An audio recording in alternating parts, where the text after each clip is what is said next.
नमस्कार स्टूडेंट्स, कैसे हैं आप सब लोग। आप सबका एक बार फिर से स्वागत है Byju's exam prep IAS Hindi के यूट्यूब चैनल पर। आज है 13 अप्रैल 2023। आज हम लोग देखेंगे कि हमारे डेली क्विज में कौन कौन से क्वेश्चंस हैं जो हमारी प्रीलिम्स के लिए बहुत ज्यादा इंपॉर्टेंट हैं। क्लास को शुरू करने से पहले आपके लिए एक इंपॉर्टेंट सूचना, Byju's exam prep IAS Hindi के द्वारा आपके लिए एक वर्कशॉप ऑर्गेनाइज कराई जा रही है। जो लोग भी 2024 की प्रिपरेशन कर रहे हैं उनके लिए यूपीएससी का क्या सिलेबस रहता है, क्या बुक लिस्ट रहती है, किस तरीके से अपनी प्रीलिम्स की तैयारी को आप एक नई दिशा प्रदान कर सकते हैं, तो इस वर्कशॉप को देखना बिल्कुल मत भूलिएगा। यह वर्कशॉप 16 अप्रैल को सुबह 11 बजे से बायजूस एग्जाम प्रेप ऐप पर लाइव प्रसारित करी जाएगी। इसके लिए आपको रजिस्ट्रेशन कराना होगा। इस वीडियो के डिस्क्रिप्शन में एक लिंक दिया जाएगा, वहां पर जाके आप अपना रजिस्ट्रेशन करा सकते हैं। तो इस क्लास को देखना बिल्कुल मत भूलिएगा। चलिए अब अपने क्लास को स्टार्ट करते हैं। सबसे पहला क्वेश्चन, आपके सामने 3 कथन दे रखे हैं, आपको सही कथन की पहचान करनी है। स्थापित सौर ऊर्जा क्षमता के संबंध में विश्व स्तर पर भारत चौथे स्थान पर है। Solar energy corporation of India नवी और नवीकरणीय ऊर्जा मंत्रालय का एक पीएसयू है। भारत ने गैर जीवाश्म ईंधन स्रोतों से कुल स्थापित बिजली का 40% उत्पादन करने का अपना 2015 आईएनडीसी हासिल कर लिया है। वीडियो को पॉज करके इसको लगाने का प्रयास करिए, तब तक मैं आपको बताता हूं ये न्यूज चर्चा में क्यों आई है। अब आपको ये पता होना चाहिए, solar energy corporation of India है, इसको मिनी रत्न कैटेगरी फर्स्ट का स्टेटस यहां पर दिया गया है।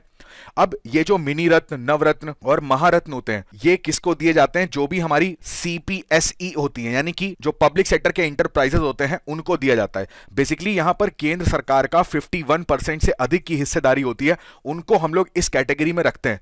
अब अगर मैं आपको एक संक्षिप्त रूप से परिचय देता हूं, बड़े ध्यान से सुन लीजिएगा। महारत्न, नवरत्न और मिनी रत्न क्या होते हैं? महारत्न के बारे में मैं आपको बताऊं तो 2010 से इसकी स्टार्टिंग हुई थी, मतलब ये स्टेटस देने की स्टार्टिंग हुई थी। इसमें क्या होता है कि लगातार 3 वर्ष में यदि कोई पीएससी कंपनी है, ठीक है, उसका शुद्ध लाभ, बड़े ध्यान से सुनिएगा, शुद्ध लाभ की बात हो रही है, वो अगर 5000 करोड़ के आसपास होता है तो उसको महारत्न कंपनी की कैटेगरी में रखते हैं। अगर ये कंडीशन ट्रू नहीं भी होती है तो उसका वार्षिक कारोबार, औसत वार्षिक कारोबार 25,000 करोड़ के आसपास होना चाहिए। अगर उदाहरण के तौर पे आपको बताऊं तो भेल, बीपीसीएल, कोल इंडिया लिमिटेड, गेल, ये सब महारत्न कैटेगरी में आते हैं। नवरत्न की बात आती है तो नवरत्न की स्टार्टिंग 1997 में ही हो गई थी। पहली चीज तो मिनी रत्न की जो प्रथम श्रेणी होती है वो किसी कंपनी को अगर मिली होती तो वही नवरत्न के लिए क्वालिफाई कर सकती है। तो पहली चीज तो ये मिनी रत्न फर्स्ट कैटेगरी में होना चाहिए, और इस कैटेगरी में रहते हुए इनकी जो रैंकिंग निकलती है वो उत्कृष्ट हो या बहुत अच्छी, इनको जब रेटिंग मिलती है तब जाके कंपनीज को नवरत्न कैटेगरी में बोला जाता है। अगर आप बेल की बात करोगे या एचएएल की बात करोगे तो वो नवरत्न कंपनियों में आते हैं। मिनी रत्न की बात करते हैं तो इसमें 2 श्रेणियां हो जाती हैं, फर्स्ट और सेकंड। फर्स्ट श्रेणी वाली जो कंपनियां होती हैं उनके बारे में कहा जाता है कि 3 वर्ष में एक बार, एटलीस्ट एक टाइम, इन्होंने मिनिमम 30 करोड़ का शुद्ध लाभ प्राप्त किया होना चाहिए। और सेकेंड कैटेगरी में रखते हैं कि 3 वर्ष लगातार इनको प्रॉफिट रहा हो, या फिर जो इनकी निवल संपत्ति हो ना वो पॉजिटिव होनी चाहिए, नहीं सकारात्मक होनी चाहिए। तो इस कैटेगरी को ध्यान रखिएगा।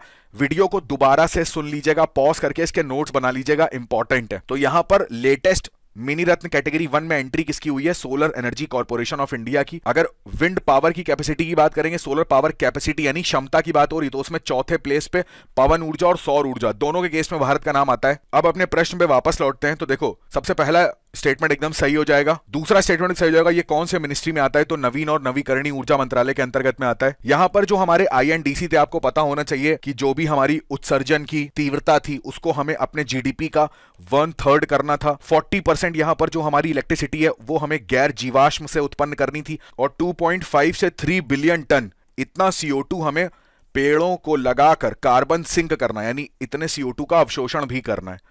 तो ये हमारे आईएनडीसी है, तो यहां पर ये भी स्टेटमेंट सही हो जाएगा। तो यहां पर तीनों ही स्टेटमेंट सही हो जाएंगे, तो इसका बेस्ट आंसर हो जाएगा डी। इस सवाल में थोड़ा ज्यादा समय लगा बिकॉज मेरे को बताना था कि आपको तीनों कैटेगरी होती क्या है। अगला प्रश्न देखते हैं। Fact check unit latest news है, आपको पता भी होना चाहिए इसके बारे में, हम लोगों ने द हिंदू में भी चर्चा करी थी। कौन से कथन सत्य हैं? 3 कथन आपके सामने दे रखे हैं। वीडियो को पॉज करके इसको लगाने का प्रयास करिए। अब देखिए, fact check unit Indian Express का आर्टिकल है। अब ये जो चीज है ये किसमें आ रही है? आईटी रूल्स 2021 है, उसके अंडर में एक पूरा ऐसा एक फ्रेमवर्क बनाया जा रहा है। इसमें टोटल 4 सदस्य रखे जाएंगे। अब बेसिकली इसके नाम से ही इसका मतलब समझने का प्रयास करिए। फैक्ट्स का मतलब क्या होता है? जो तथ्य होते हैं, जो सूचनाएं होती हैं। तो कई बार ऐसा होता है कि फेक न्यूज जो होती है वो सोशल नेटवर्किंग की जो साइट्स होती हैं व्हाट्सएप वगैरह पे, ट्विटर पे, फेसबुक पे बहुत ज़्यादा सर्कुलेट होती है।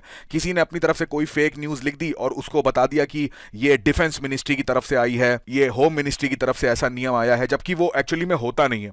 तो उसको चेक करने के लिए यहाँ पर एक पूरा फ्रेमवर्क, एक पूरी संस्था टाइप की बनाई जा रही है जिसको यूनिट कह रहे हैं, और उसका नाम है फैक्ट चेक यूनिट।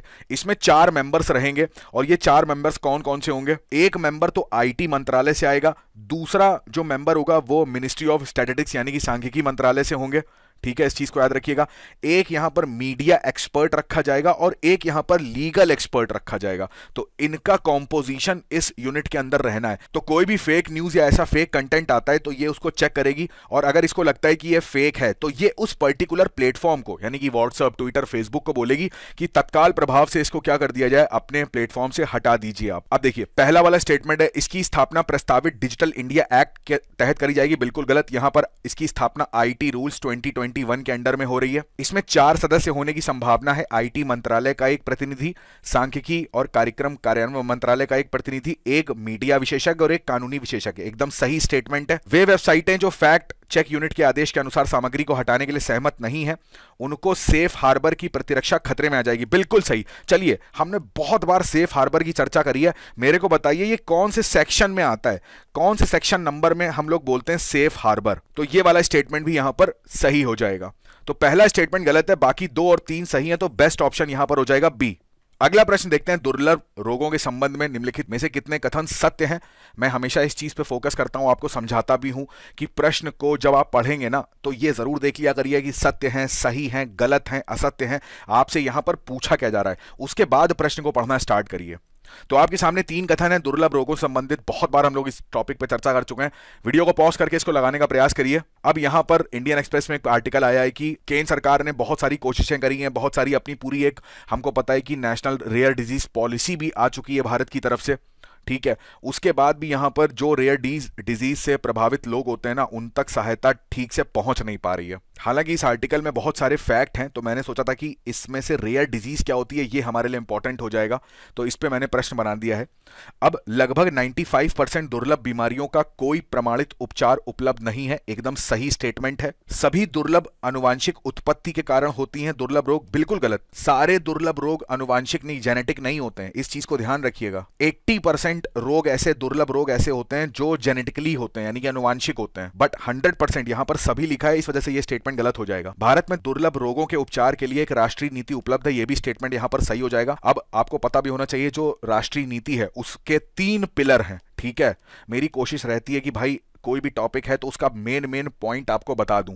तो पहला इसका पॉइंट हो जाएगा कि जो भी दुर्लभ रोगों के लिए दवाएं होती हैं, ठीक है, इनका रिसर्च और डेवलपमेंट और तेजी से करो और सब दवाइयां स्वदेशी विकास करो, यानी कि मेक इन इंडिया। दूसरा, जो भी रेयर डिजीज होती है उसका उपचार जो होता है ना भैया, इसको क्या करो, सस्ता करो, ठीक है, ताकि आम लोगों तक इसकी पहुंच हो सके। तीसरा इस नीति का फैक्टर था कि जब भी स्टार्टिंग फेज होता है ना किसी व्यक्ति के अंदर, अगर कोई दुर्लभ रोग है तो स्टार्टिंग फेज में ही उसकी स्क्रीनिंग कर लो और उसका पता लगा लो, जिससे कि उस रोग को जितनी जल्दी हो सके ठीक करा जा सके। तो ये 3 फैक्टर हैं इस राष्ट्रीय नीति के, इसको ध्यान रखिएगा। तो यहां पर हमारा पहला स्टेटमेंट सही है, तीसरा स्टेटमेंट सही है, तो 2 कथन यहां पर सही हैं, तो बेस्ट ऑप्शन है बी। अगला प्रश्न देखिए, पेट्रोलियम के संबंध में सही कथनों का चयन करना है, इसको लगाने का प्रयास करिए। अब यहां पर इंडियन एक्सप्रेस में जो आर्टिकल था वो बेसिकली रशियन ऑयल इंपोर्ट के ऊपर था, बट यहां पर एक वर्ड यूज हुआ था स्वीटन एंड लो सल्फर कंटेंट।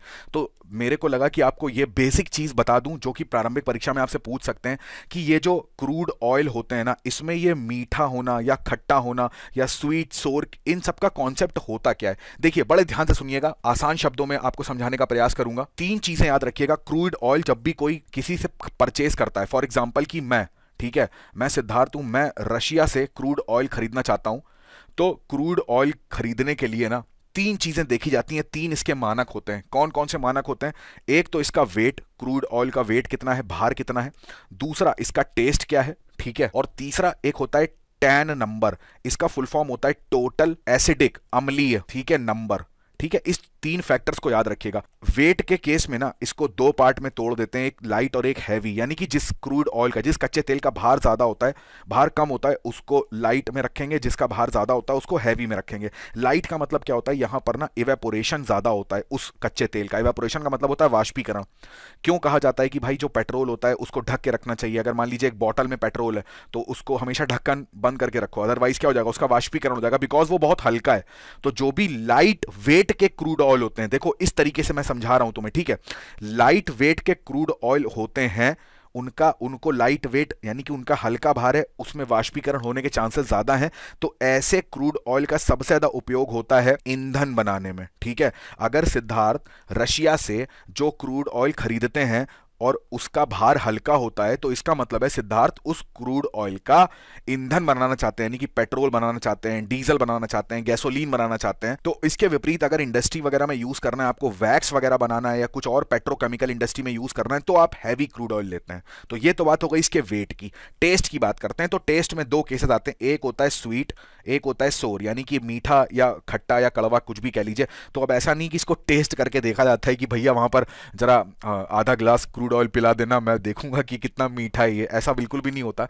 यहां पर हम लोग सल्फर की क्वांटिटी चेक करते हैं, ठीक है, सल्फर कितनी मात्रा में है, बड़े ध्यान से समझने का प्रयास करिएगा। अगर सल्फर ज्यादा होता है, अब देखो भाई कच्चा तेल होता है, कच्चा तेल हम डायरेक्ट तो यूज करते नहीं है, हम लोग क्या करते हैं, इसको रिफाइन करते हैं, तभी तो यहां पर रिफाइनरीज लगी होती है ना, भारत के अंदर कई जगह पर रिफाइनरीज हैं। तो रिफाइनरीज का मतलब क्या होता है, कच्चा तेल वहां पर लाया जाता है, उन रिफाइनरीज में रिफाइन होता है, रिफाइन होने के बाद पेट्रोल में, डीजल में, वैक्स में, पेट्रोकेमिकल में, इन सब टाइप में कन्वर्ट करके फिर आगे इनको भेजा जाता है। तो रिफाइन करते समय इसको रिफाइन करते क्यों, क्योंकि इससे हमें क्या निकालनी होती है, इम्प्योरिटी मेरे भाई, इससे निकालनी होती अशुद्धियां, और सल्फर एक प्रकार की अशुद्धि होती है।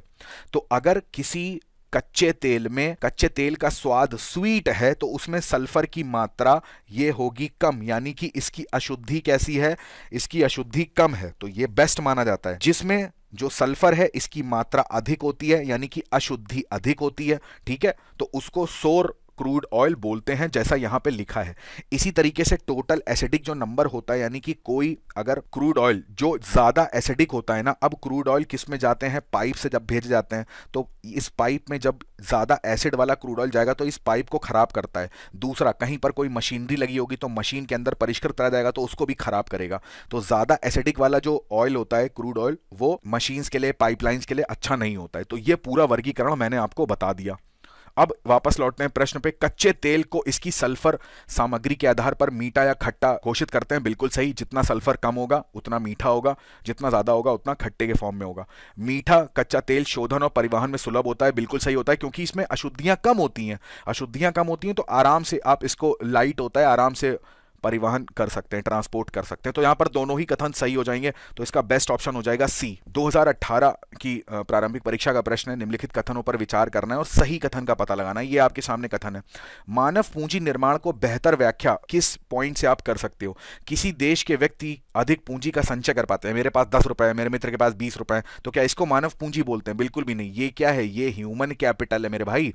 ह्यूमन कैपिटल का बेसिकली मतलब होता है उसकी बौद्धिक क्षमता से एक इंसान क्या कर सकता है, ठीक है। देश के लोगों के ज्ञान, कौशल, क्षमताओं में वृद्धि हो पाती है, बिल्कुल सही स्टेटमेंट है। गोचर धन यानी कि जो धन कैसा है, एक जगह पर जैसे होता ना कि टेंजिबल और इनटेंजिबल, तो ये धन जब भी इस फॉर्म में होगा तो उसका मानव पूंजी से कोई मतलब नहीं है। अगोचर धन का संचय हो पाता है, बिल्कुल सही है। तो यहां पर दूसरा और चौथा स्टेटमेंट एकदम बेस्ट हो जाएगा, तो हमारा परफेक्ट ऑप्शन हो जाएगा सी। अब आज के तथ्य में नजर डालते हैं। APPI और AHSSOH, ये 2 इनिशिएटिव यहां पर स्टार्ट करे गए हैं मत्स्य पालन, पशुपालन और डेयरी मंत्रालय के द्वारा। तो यहां पर दोनों ही योजनाओं के बारे में एक बार जरा पढ़ते हैं। वन हेल्थ के लिए पशु स्वास्थ्य प्रणाली सहायता। भाई देखो, कुछ भी रटने की आवश्यकता नहीं है, यहां पर स्वास्थ्य प्रणाली की बात हो रही है, यानी कि हेल्थ सिस्टम सपोर्ट की बात हो रही है। अब हेल्थ सिस्टम सपोर्ट का मतलब क्या हो गया, इंफ्रास्ट्रक्चर, यानी कि हॉस्पिटल होने चाहिए, यानी कि जो क्लिनिक्स हैं वो होने चाहिए, ऐसी डिस्पेंसरीज होनी चाहिए,